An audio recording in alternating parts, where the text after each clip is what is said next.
Hello and welcome to Bophelong, the show about game changers who prove that anything is possible and are sure to inspire you. My name is Rafilwe Mwilwa and I'll be your host. In keeping with the theme we started last week about matriculants who excelled despite the challenges they faced, this week we focus on the role that education plays in the rehabilitation of inmates. Stay in touch with us, of course, by emailing us on bophelong@sabc.co.za, and for our social media savvy viewers, we're also on Twitter with the handle @Bophelong Show. On this week's show, we travelled to Mthonjeni Youth Centre in Bophelong, the juvenile centre that topped all the others around the country by producing 100% matric pass rate for the matriculating class of 2014.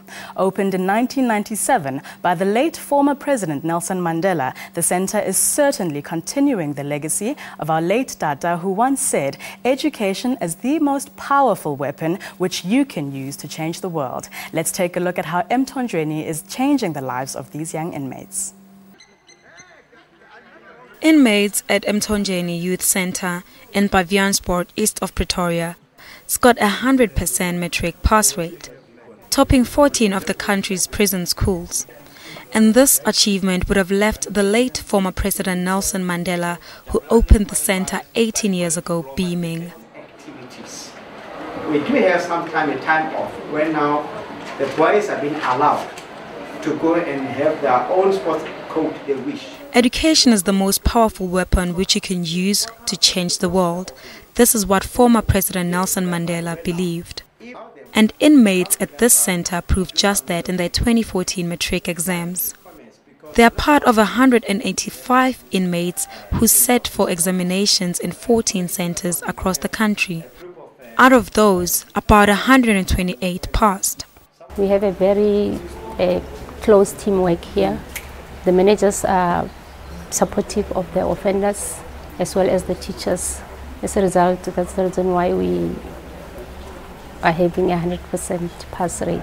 If we do things together, we support each other, we work like feathers flocking together, everything is fine. Over 5,000 offenders cannot read, write or count. In an effort to rehabilitate and to transform the lives of these inmates, the Department of Correctional Services believes all imprisoned children must access education. Kids are all the same. They are the same as outside, but we have problematic kids and we have those kids that do not have parents. We have street kids here. We don't only have education as part of rehabilitation in the Department of Correctional Services. We also have skills. And those who are not interested in school, they are being trained in skills. We also have a workshop, a small workshop, where they are doing woodwork. They also do welding in that workshop. So there's a whole lot of things. If you are not interested in academics, we're trying to put them in such skills so that when they go out, at least they have something to do. Dr. Kotsier is responsible for the personal development of offenders, and this includes opportunities for education, skills development, sports and recreation, and agriculture. He highlighted the challenges faced regarding educators within the prisons. For those 14 schools, in order for us to operate those schools as full-time schools, there are certain minimum requirements from the Department of Basic Education. And basically, it comes down to you must have teachers for the different subjects. And yes, we do struggle. We also make use of the offenders that are qualified in certain areas to assist us. Now, many of them have done through our intervention, the Adult Education and Training Diploma through UNISA. So they qualified AYET practitioners. Since 6 years ago, more than 100,000 inmates benefited from the department's formal education programs and rehabilitation programs. I have said it on many occasions to the educators that's working with the offenders that, look, you are part of the rehabilitation machinery within the Department of Correctional Services. You attend to the educational level of the offender. But once you've done that, it does not mean that the offender has been rehabilitated. the offender had opportunities to further develop in education, to get a certain degree of education or level of education. We may educate a person, but then if we don't address the offending behavior, then we may have an educated criminal in the end. Minister Michael Masuta said education was the ministry's main rehabilitation program for offenders. And this time, the pass rate at these centers contributed 10% to the country's matric pass rate. The minister also announced that progress was being made in setting up online services. These would help inmates to enroll with distance education institutions. And up to now, nearly 1,500 inmates have registered with the University of South Africa. As the motto of the Department of Corrections Services aptly states, corrections is a social responsibility. Thank you to the staff and heads at Mthonjeni. There is definitely a second chance for everyone. After the ad break, we hear about 2 inmates who did the center and themselves proud.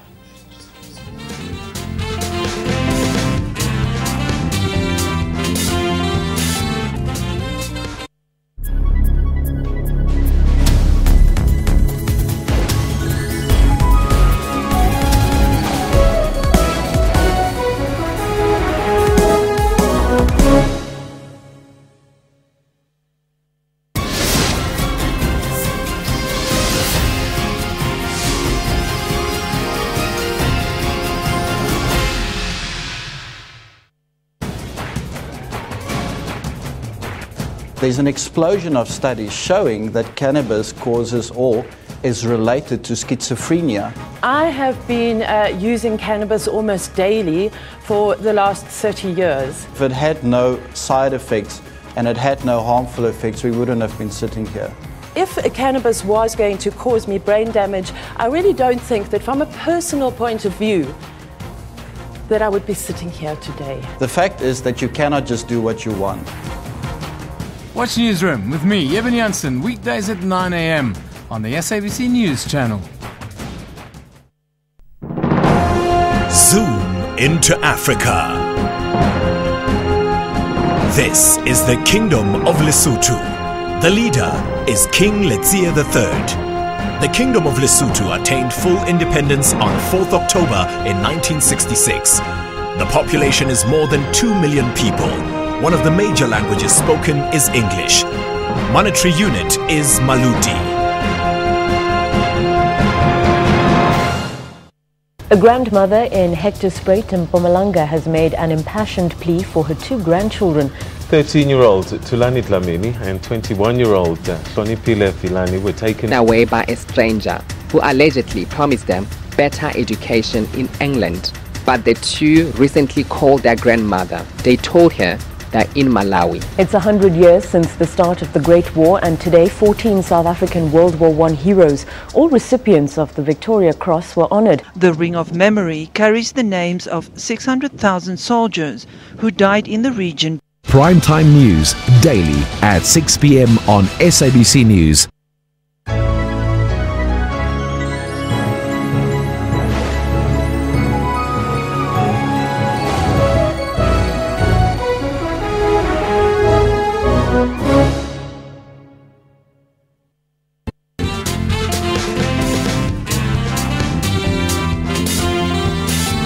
Welcome back to Bophelong, the show that shines the spotlight on ordinary South Africans who take on challenges head-on and conquer them. We have heard from the correctional services officials of how through teamwork they managed to excel in the 2014 matric results.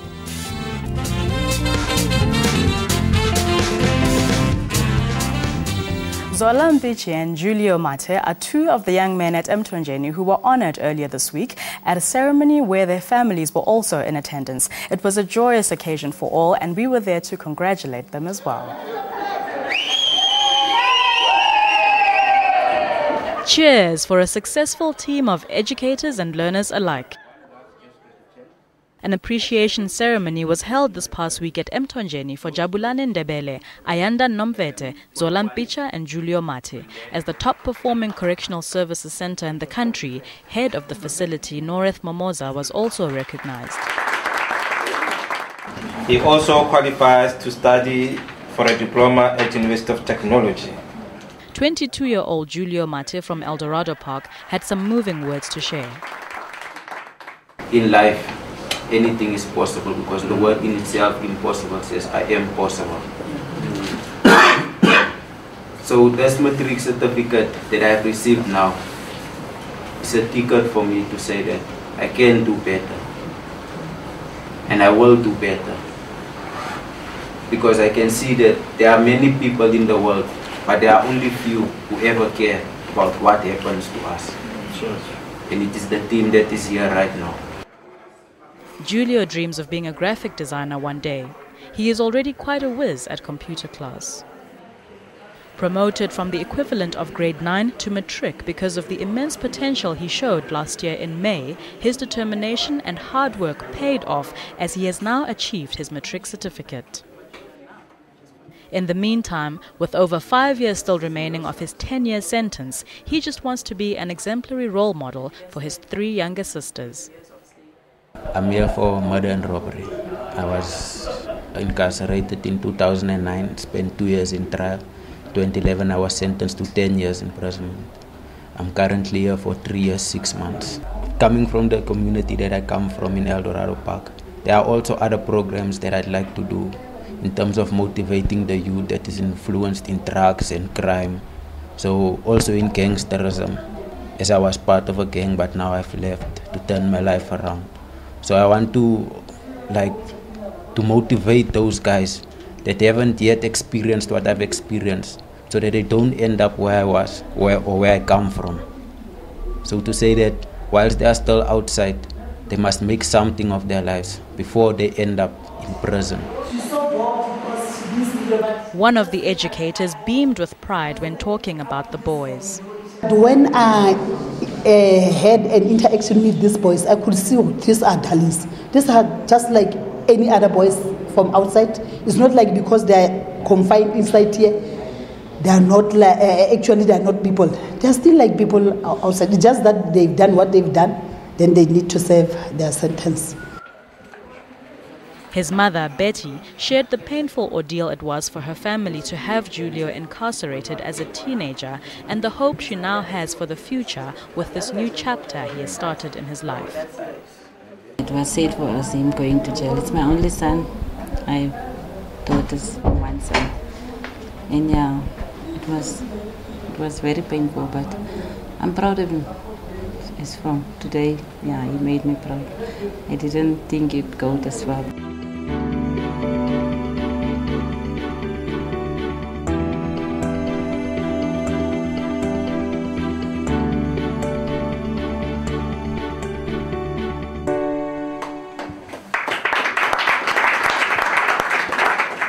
"23-year-old Zola Mpicha from Tembisa also served time at Bavianspoort and attended school at Mtonjeni. He shared his joy at now being a matriculant.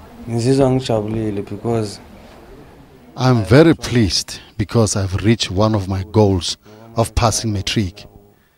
Now I can further my studies. So that I can further up my studies. His uncle was proud to be there as Zola's family representative.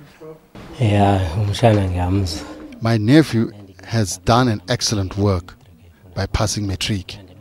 I was not happy that he was incarcerated, but I'm pleased he made the best of his prison time. I was here since 2012. I think it's about 2 years, 6 months. And when I left,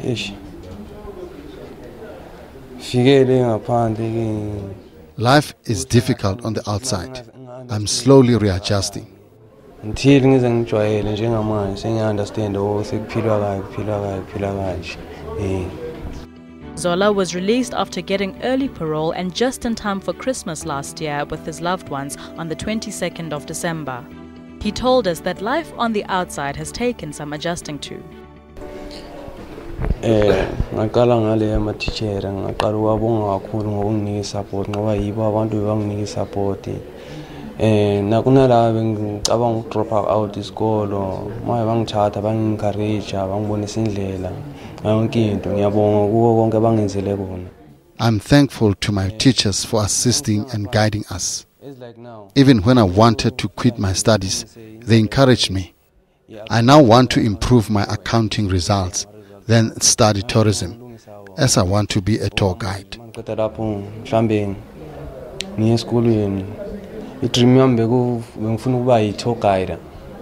So, my extreme blessing is tourism. I want to put my maybe I can be an economist. But I want to be a tour guide because the tourism. Congratulations again to Zola, Julio, and the other boys. Stay tuned as we'll come back with more after the ad break.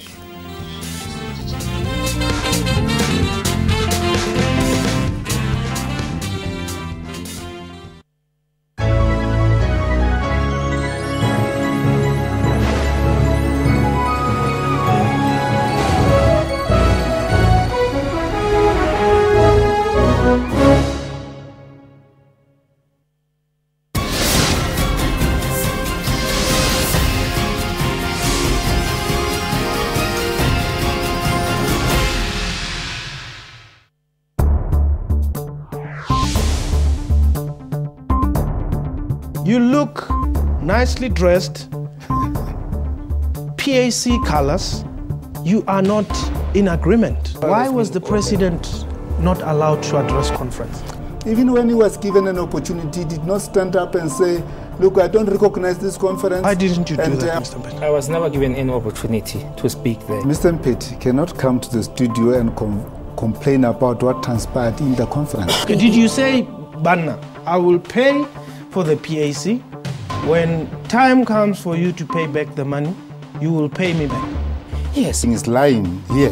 That money is mine and I did not get it back. This information, and I want it even now. His deputy there, they took 430,000 without me. He said he's the general secretary, he's the accounting officer. Why on earth can the general secretary be the accounting officer? Yeah? It's what he did. We'll come back. Watch Question Time with me, Mpho Tsedi, Monday to Thursday at 5:30 p.m. on the SABC News Channel. We kick off this week's show by seeing how Kenyans are paying tribute to the victims, as well as not only how they've coped, but how they returned stronger after the attacks. Last year, images of the 4-day Westgate Mall attack saturated front pages. In the Democratic Republic of Congo, artists have assembled to celebrate the peace this war-torn country has not had in a long time. No conflict that can't be solved without a conversation. The Journal, every Saturday at 1:30 on SABC News.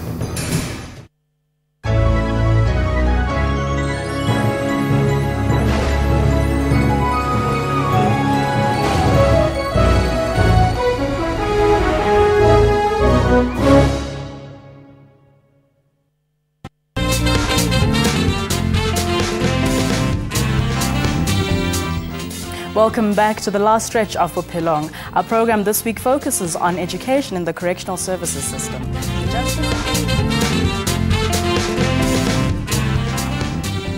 Earlier in the week, I spoke to the Minister of Justice and Correctional Services, Advocate Michael Masuta. I started by asking him about the role that education plays in the rehabilitation of inmates.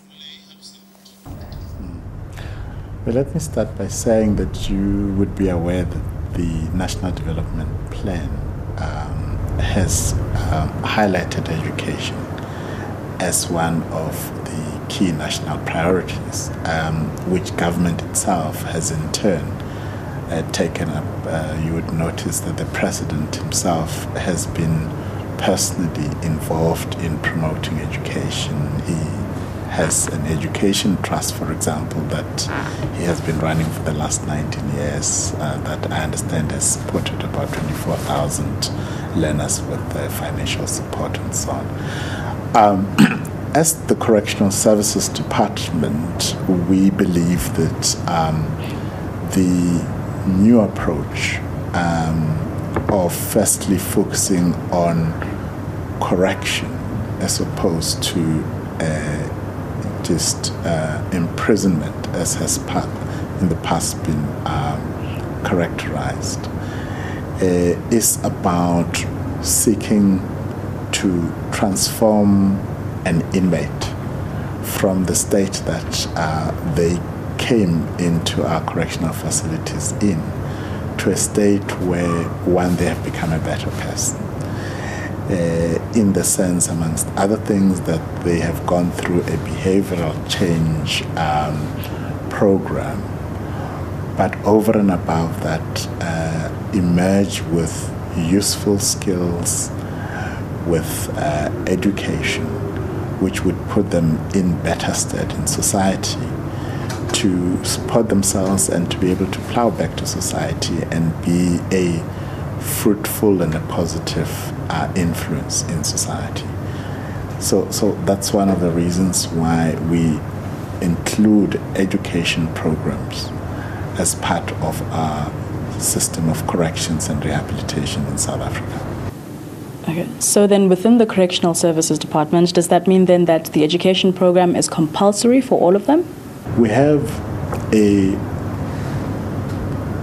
system of compulsory education in South Africa up to grade 9, which also applies in prison. So those that are affected by that prescript would then be compelled to undergo education programs. But of course, it does not end there, because we continue to provide educational opportunities beyond grade 9. We started off with just one school, for example, in 2000 to the current 14 schools. So on average, you could say we've added a new school each year since the rollout of the program from 2000. Now, this schools mainly focus on the higher level, namely grade 10, 11, and 12. And most of them are in our youth centers for juveniles, because those are the ones that are still at school-going age. Because these are run as full-time schools along the guidelines of the Department of Basic Education. Touching then on prison schools throughout the country, there are 14, as we understand. But then does this number meet, the number of inmates who are willing and wanting to go through the education system? Of the 14 schools that I alluded to, only 7 last year had reached that maturity of having learners sitting for matric exams. If you take 5 out of the 7, the average pass rate was 83%. But then, of course, 2 of the 7 schools dragged our stats down to 68.9%, which is still an 11% improvement on the previous year's pass rate. So we're quite happy with the progress that's been achieved there. And just what are some of the factors that you think contributed to some schools doing so well and the 2 that you mentioned that didn't do so well in 2014? Well, I still need to get a report in respect of each of those schools. I mean, the one school performed extremely badly because of the 6 learners that sat. All 6 of them failed. So there was 100% fail there, as contrasted to the 100% pass in one of the best performing schools at Bavianskloof. Now, we and then the other school got 55% of 18 learners, which is quite a fairly sizable a number, and naturally that also impacted significantly on the total number of learners that sat for matric last year was 185 thereabouts, of which 90 were full-time in our schools. So hopefully in the next year or so we'll be having more learners sitting for matric, as and when the other schools join in by reaching that point of maturity in terms of having learners that have now reached matric. So, Minister, the biggest challenge that we see as outsiders looking in, is whether skilled or not, once inmates leave, the prison system, it's a little bit difficult on the outside to get a job, to get, a life going that is within lines of the success that they want to achieve. So with regards to this, can you comment on, do you think it's society's role, is it government, is it communities, who should be helping them out and, giving them a second chance? It's a combination of factors. First of all, as correctional services, we have identified education, as I said earlier, as a critical catalyst for behavioral change. Because once a person feels that they have acquired something and therefore have something to lose if they go back to their old ways, and that the new thing that they have puts them on a path for a much better quality of life than the life they lived hitherto.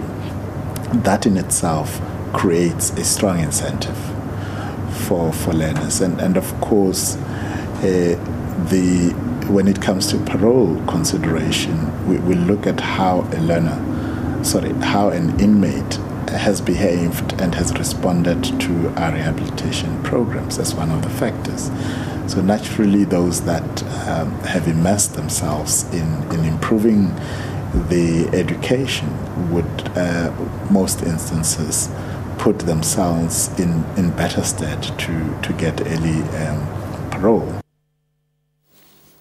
Thank you for joining us this week. That's how we come to the end of this show. But you can follow us on Twitter. Our handle is @Bophelong Show, or email us on bophelong@sabc.co.za. See you next week.